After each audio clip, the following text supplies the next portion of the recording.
कि राजस्थान के पूर्व शिक्षा मंत्री मिड डे मील घोटाले के अंदर आरोपी है। 2,500 करोड़ का जो कमलजीत इस फर्म का मालिक है, उस कमलजीत को अशोक गहलोत से मिलवा के अगर मिड डे मील का ठेका दिलाया वो कांग्रेस के प्रदेश अध्यक्ष गोविंद सिंह डोटासरा ने दिलाया था। उनके खिलाफ एफआईआर क्यों नहीं? इस पर माफ नहीं करेगा।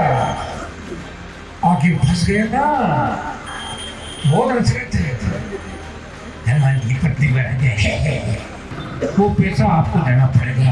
तो चाहे किसी भी जाति का नेता हो, हनुमान बेनीवाल उसके खिलाफ आवाज उठाएगा, चाहे मुझे कितना ही राजनीतिक नुकसान हो जाए, कोई फर्क नहीं पड़ता, घर बैठ जाऊंगा, लेकिन मेरे विचार, मेरी जो आदत है उसको नहीं छोड़ूंगा। आने ठा पड़ गया ना कि क्या कमजोरी है, पको मेरे को इलाज करे।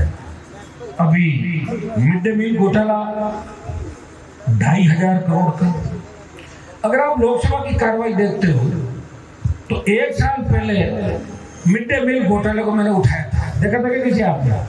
तब मैंने 4 IAS अधिकारियों के नाम लिए थे और एक मैंने ये बोला था कि राजस्थान के पूर्व शिक्षा मंत्री मिड डे मील घोटाले के अंदर आरोपी है।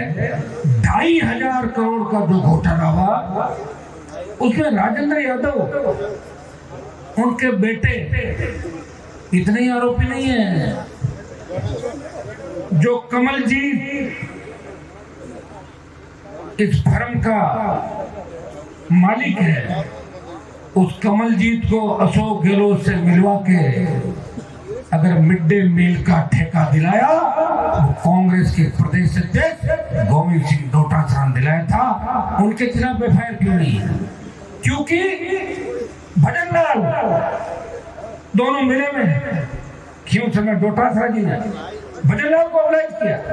5 सीटों पर कांग्रेस की जमान जब्त हुई उस पुरस्कार के रूप में कि देखो हमने आपको निकाल दिया, 5 को डाल दिया।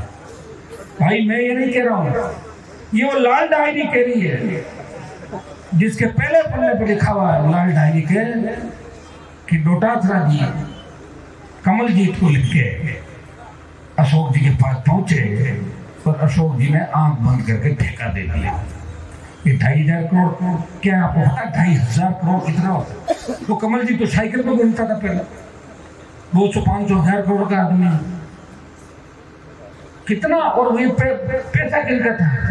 ये गरीब हमारे बच्चे जो स्कूल के अंदर जाते हैं उनको पौष्टिक भोजन नहीं मिले, बीमार हो जाए, घटिया दर्जे का खाना दो उनको, इस पर माफ नहीं करेगा। आखिर फंस गए ना, बहुत अच्छे थे, हनुमान की पत्नी में रह गए। ये आगे घोटाला, अभी जो एक आया 4 और आएंगे, RPC का आएगा, दूसरा आएगा, कौन मदद करेगा बताओ? क्योंकि आपने लूटा डाल दिया और मेरे पास तो लूटा नहीं भी डालते, मेरे सामने तो भ्रष्टाचार मुझे दिख जाता है।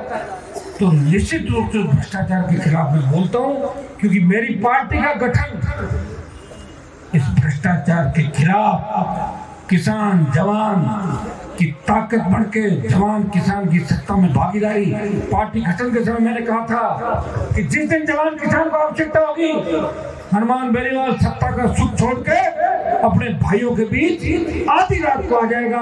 और कई आधी रातें राजस्थान में मैंने आपके साथ बिताई है। ये थान सिंह बैठे हैं डोली, इनके बहुत बड़ा मामला हुआ, वो लोनी के अंदर जो गंदा पानी पारोत्तरा के अंदर जाता था, लोकसभा में उठाया, भूपेंद्र यादव जी से मिलाया, ले जाके लोगों सुप्रीम कोर्ट ने संज्ञान लिया, बोले कलेक्ट्रेट से बाहर नहीं आएगी। मैंने कहा मैं वही आ रहा हूँ, मैं वहाँ गया, पैरों पड़ के आके दोनों दौड़ के आएगा आएगा आएगा, तो क्या वैसे ही भेजे? बोले साहब गलती हो गई आएंगे।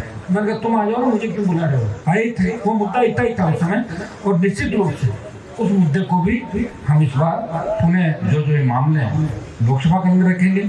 मेरी किसी से कोई व्यक्तिगत दुश्मनी नहीं, लेकिन कोई व्यक्ति साइकिल से अगर 2,500, 5,000 करोड़, 10,000 करोड़ कमाएगा, वो पैसा आपको देना पड़ेगा। वो चाहे किसी भी जाति का नेता हो, हनुमान बेनीवाल उसके खिलाफ आवाज उठाएगा, चाहे मुझे कितना ही राजनीतिक नुकसान हो जाए, कोई फर्क नहीं पड़ता, घर बैठ जाऊंगा, लेकिन मेरे विचार, मेरी जो आदत है उसको नहीं छोड़ूंगा।